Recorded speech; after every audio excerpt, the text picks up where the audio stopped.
ingin membuat video penelitian yang berjudul penghijauan. Perkenalkan, nama saya Cantika. Saya Mara Sakina. Saya M. Andrea. Saya Miong Taufia. Saya Safira Kamelia Seni. Ya, Asta Jarang. Saya Syifa Rizkia. Nah, teman-teman, mungkin kalian tahu nggak apa itu penelitian? Apa ya? Mungkin kamu tahu nggak apa itu penelitian?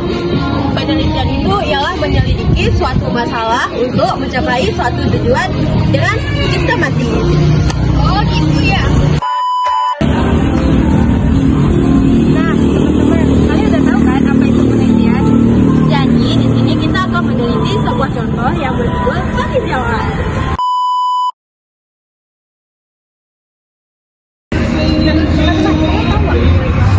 Penghijauan adalah salah satu upaya pelestarian lingkungan yang sederhana. Bapak, apa sih tujuan penghijauan? Tujuan penghijauan adalah untuk melestarikan lingkungan hidup dengan menanam pepohonan. Manfaat penghijauan adalah menjaga kesuburan tanah, mencegah banjir. Menjaga suhu lingkungan, Jaga kesehatan secara Nah, kalian udah pada paham kan apa itu penghijauan? Paham nggak guys? Paham.